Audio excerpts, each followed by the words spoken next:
Caríssimos irmãos e irmãs, o tema na liturgia de hoje é inequivocamente o tema da luz, porque a primeira leitura fala sobre isso, o Salmo fala sobre a luz, a antífona do Evangelho fala sobre a luz, e o Evangelho fala sobre a luz, isto é, os cegos que são curados e recebem a luz de Deus. Pois bem, na primeira leitura, retirada do livro do profeta Isaías, no capítulo 29, no versículo 18, nós ouvimos: naquele dia, os surdos ouvirão as palavras do livro, e os olhos dos cegos verão no meio das trevas e das sombras. A tradução está boa, mas espiritualmente, a tradução da Bíblia de Jerusalém, da Bíblia do Peregrino, da Bíblia da CNBB, espiritualmente, acredito que estejam mais interessantes. Na Bíblia de Jerusalém, nós iremos encontrar, estou aqui me referindo ao capítulo 29 de Isaías, versículo 18. Naquele dia, os ouvidos dos surdos ouvirão, e livres da escuridão e das trevas, os olhos dos cegos verão. Aqui nós ouvimos o quê? Que os olhos dos cegos verão no meio das trevas e das sombras. Ok, os cegos verão mesmo na escuridão. Mas nas outras traduções, nós iremos encontrar o quê? Livres das trevas, livres da escuridão, eles verão. Isso aqui nós encontramos na Bíblia de Jerusalém. Na Bíblia da CNBB, a tradução está: sem névoa ou escuridão, os olhos dos cegos poderão ver. Sem névoa e sem escuridão. E na Bíblia do Peregrino, nós iremos encontrar: sem trevas nem escuridão, os olhos dos cegos verão. Qual é aqui, digamos, a riqueza?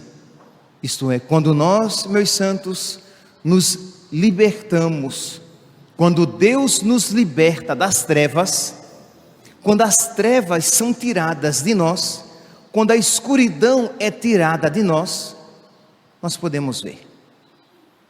Isto é, o pecado, ele obscurece a nossa capacidade de ver as coisas segundo Deus. Então, é compreensível quando nós vemos pessoas que não têm uma vida de fé, que não têm uma vida de amizade com Deus, elas não compreendem as coisas de Deus. A palavra diz que os carnais só compreendem as coisas da carne.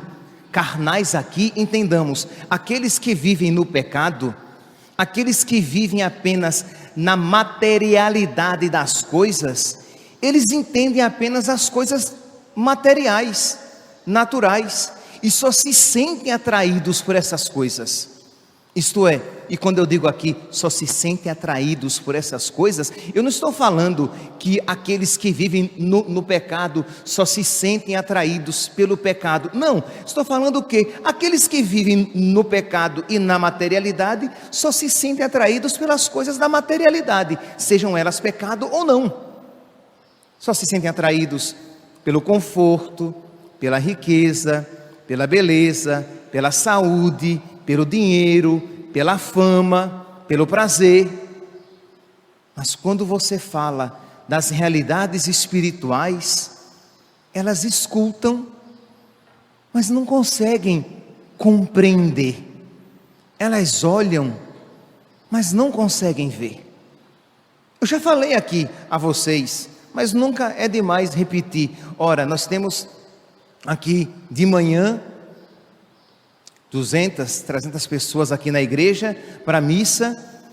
Muitas pessoas, elas quando sabem disso, passam com o carro, veem as pessoas chegando para a igreja, elas acham isso tão estranho. Por que é que alguém iria acordar todos os dias cedo para vir à igreja? Que as pessoas acordem cedo para fazer uma caminhada e ter saúde, elas compreendem. Que as pessoas acordem cedo e vão para o trabalho, elas compreendem. Mas que as pessoas acordem cedo, até mesmo comprometam talvez a sua saúde, porque talvez você passe o dia um pouco cansado, já que você dormiu menos do que poderia, porque você está cuidando do espírito, que você perca algo neste mundo para lucrar, para ganhar, para render, para se enriquecer segundo Deus, só quem tem fé. Que você morra neste mundo para que você viva de verdade no outro. Olhemos aqui os mártires e olhemos aqui todos aqueles que procuram viver uma vida de maior penitência. Eu estava por esses dias meditando, estudando, rezando e pesquisando, tudo ao mesmo tempo, sobre a vida das carmelitas e dos monges, mas daqueles monges que vivem escondidos em oração, numa vida totalmente e exclusivamente dedicada a Deus. E você para e diz: se a fé me for tirada, eu não compreenderei essas coisas. Mas isso que eu apliquei às carmelitas descalças, aos monges, isso nós devemos aplicar à nossa vida. Qual motivação, qual o motivo nos leva a que nós façamos renúncias neste mundo? Porque nós não queremos perder a verdadeira riqueza do céu. Qual o motivo que nos leva a fazer penitência neste mundo? Penitenciar nossa vontade. Isto é, às vezes fazer o que não queremos e às vezes não fazer o que queremos, o que gostaríamos. Qual é a força motriz dessas atitudes? Deve ser a fé. Isto é, eu vejo que eu sou bem-aventurado, que eu sou feliz quando eu aposto todas as minhas forças em Deus. Mas isso por quê? Porque a luz de Deus, a luz da fé arde no seu coração, de modo que, meu santo, minha santa, se o caminho de Deus está pesado, isto é, pesado no sentido de cansativo, pesado não no sentido de você perceber que a cruz de Cristo pesa, não, porque isso todos nós perceberemos, mas pesado no sentido de fastioso, cansativo, enfadonho, desanimador. Se o caminho de Deus está assim, se a sua experiência de Deus está assim, na sua oração, peça a Deus que retire as trevas e a escuridão do seu coração, para que você novamente veja, meu santo, que você é feliz porque você tem fé, para que você novamente veja que você é bem-aventurado porque você tem uma vida infinita, perfeita, feliz, reservada com Deus no céu. Se os mandamentos de Deus, você começou a experimentá-los como exigentes por demais, se as exigências do Evangelho se tornam quase que incompreensíveis, isto é, a sua inteligência está tão obscurecida, o seu coração está tão fechado, que você não sente inclinação nenhuma para fazer a vontade de Deus. Peça a nosso Senhor que novamente ilumine o seu coração, para que você veja, sem trevas nem escuridão, os olhos verão. Sem trevas nem escuridão, nós poderemos ver que a lei do Senhor Deus é perfeita, que a lei do Senhor Deus é boa, que felizes são aqueles que se entregam totalmente a Deus, sem reservas e com toda radicalidade. Com a luz de Deus, nós veremos que por mais exigentes que possam ser os mandamentos de Deus, vale a pena tudo nele apostar. E quando reservamos algo para nós e para a nossa vontade em detrimento de Deus, isso é loucura. É como alguém que diz assim: eu não quero ser 100% saudável, eu quero guardar um pouquinho de doença dentro de mim. Ora, se uma pessoa dissesse isso, você diria: louca, estulto, nécio, burro. Que é isso? Como é que você vai reservar um pouco de doença e você diz que você não quer ser 100% saudável? Isso é loucura, é verdade. Mas por que você compreende isso para as realidades naturais e você não compreende isso para as realidades espirituais? Quando você diz: eu não quero obedecer 100% a Deus, eu vou obedecer 80% e deixar 20% para fazer as coisas do meu jeito, mesmo que contraria a vontade de Deus. Mas meu santo, minha santa, se contraria a vontade de Deus, é mal para você. Se contraria a vontade de Deus, é veneno para você. Se contraria a vontade de Deus, é pecado. Entende? Então, felizes são aqueles que veem e se empenham se empenham em buscar zelosamente cumprir toda a palavra de Deus. Então hoje, mais do que nunca, nós iremos passar o dia, e que este seja o primeiro de todos os dias da nossa vida. Nós iremos pedir a Deus que Ele retire a escuridão e as trevas do nosso coração, para que nós vejamos as coisas de verdade. Já conversei, hoje não, que graças a Deus tem um monte de gente, mas assim, já encontrei pessoas que diziam assim: eu não vou me confessar, por quê? Porque eu tenho vergonha. Essa pessoa, ela não tem fé.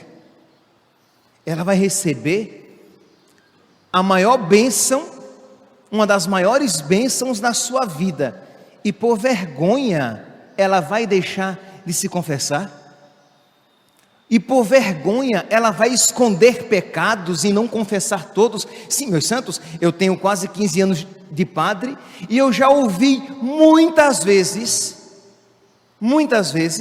de pessoas que depois de muito tempo, vêm confessar pecados que sempre esconderam no seu coração, invalidando todas as confissões anteriores que tinha feito. E por quê? Por vergonha. Isto é, lhe faltou fé de dizer: é verdade, porque eu sou orgulhoso, eu tenho vergonha de confessar esses pecados, mas a graça que Deus vai me conceder, eu não posso perder. Então a fé que ilumina o meu coração e que move as minhas ações. Então suplicar a Deus o dom da fé, esta fé que iluminará a minha inteligência, esta fé que me fortificará nos meus cansaços, nos meus desânimos, na minha tibieza, esta fé que vai me dar sabedoria para que eu veja como cumprir a vontade de Deus. Porque às vezes porque não tem pedido a Deus a fé, o dom da fé, vamos usar aqui uma linguagem quantitativa, como você não tem pedido uma porção dobrada da fé, mais fé, você às vezes não vê caminhos na sua vida para viver a vontade de Deus. Você acha até que é impossível, isto é, você já faz os 80% e você não vê possibilidades de você sanar toda a sua vida, isto é, de você viver totalmente, radicalmente, perfeitamente a vontade de Deus na sua vida. Então peça luz para a sua inteligência, peça a luz de Deus, que é força do seu coração, como diz aqui o salmista, Acho uma das passagens, um dos versículos, dentre tantos, né? Mas um dos versículos mais bonitos, que eu gosto de muitas vezes repetir durante o dia, repetir este versículo, Salmo 118 ou 119, de acordo com a tradução da sua Bíblia, Salmo 118, 119, versículo 18. Abri meus olhos e então contemplarei as maravilhas que encerra a vossa lei. Isto é, Senhor, abre os meus olhos para que eu veja como a tua lei é bonita. Abre os meus olhos para que eu veja que os teus mandamentos são perfeitos. Abre os meus olhos para que eu veja que te escolher é a melhor coisa. Aqui a Bíblia do Peregrino dá a seguinte tradução: abre meus olhos e contemplarei as maravilhas de tua lei. Abre meus olhos, Senhor. São Paulo, na carta aos Efésios, no capítulo 1, versículo 17 a 19, ele faz também essa súplica. Ele diz que o Senhor, que o Deus de nosso Senhor Jesus Cristo, Pai da glória, vos conceda. Então, que Deus, ele está falando para a comunidade de Éfeso, que Deus vos conceda um espírito de sabedoria, que Ele vos faça conhecê-lo. Que maravilha! Que Deus nos conceda este espírito de sabedoria, que nós conheçamos Deus. Quanto mais o conhecermos, mais iremos amá-lo. E quanto mais amá-lo, mais a Ele nós iremos nos entregar, iremos querer nos entregar. Quanto mais conhecermos Deus, mais iremos amá-lo. E quanto mais amá-lo, menos medo teremos de nos entregar. Porque o amor afasta todo o temor, diz São João. Quanto mais conhecermos Deus, mais iremos amá-lo. E quanto mais amá-lo, nós iremos até nos alegrar pelas dificuldades por causa do amor. Parece loucura para a lógica do mundo, mas aqueles que foram amigos de Deus disseram que quem ama a Deus não sofre, porque se sofre, ama até o sofrimento. Os amigos de Deus, que conheceram Deus e amaram Deus, o amaram de tal maneira que disseram: Senhor, eu quero te amar, mas te amar sofrendo. A gente não compreende.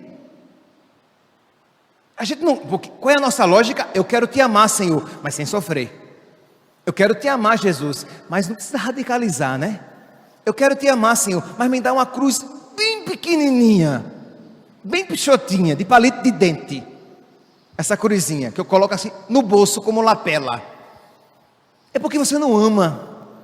É porque a luz da fé não está ardendo no seu coração. Então peça que quando a luz de Deus arder no seu coração, você vai dizer: misericórdia. Não é que é verdade que feliz é quem renuncia muito por Deus, porque o amará muito. Abre meus olhos, Senhor, para que eu contemple como tu és maravilhoso. Abri meus olhos, Senhor, para que eu contemple como é maravilhoso me configurar a ti na cruz. Pois bem, continua São Paulo: que o Senhor, que o Deus de nosso Senhor Jesus Cristo vos conceda um espírito de sabedoria e revelação e vos faça conhecer. Que Ele, olha que coisa bonita, que Ele ilumine os olhos do vosso coração para apreciardes Deus. Que Deus ilumine os olhos do vosso coração para que vós aprecieis Deus. É isso que nós estamos pedindo. Que Deus ilumine os olhos da nossa mente, os olhos do nosso coração, os olhos da nossa alma, e nós apreciemos Deus mais do que a nós mesmos. Que Deus ilumine os olhos da nossa mente, os olhos da nossa alma, os olhos do nosso coração, e que nós vejamos Deus, que quando nós conhecermos Deus e o conhecermos profundamente, nós iremos amá-lo. E quando nós amarmos Deus profundamente, nós iremos querer cada vez mais nos entregar por Ele e entregar a Ele tudo aquilo que Ele nos pedir. Que hoje, meus santos, neste dia, nessa sexta-feira, nesta primeira sexta-feira do mês, que nós nos voltemos para o coração misericordioso de nosso Senhor e peçamos a Ele este presente a que não temos direito, este presente que não temos desejado tanto assim, este presente que nós às vezes até rejeitamos, mas tenhamos hoje a coragem e dizer: Senhor, dá-me esta sabedoria para que eu te conheça cada vez mais, dá-me a tua luz para que eu te veja cada vez mais, e vendo-te, Senhor, eu te ame cada vez mais, e te amando cada vez mais, eu te entregue cada vez mais toda a minha vida. Louvado seja nosso Senhor Jesus Cristo.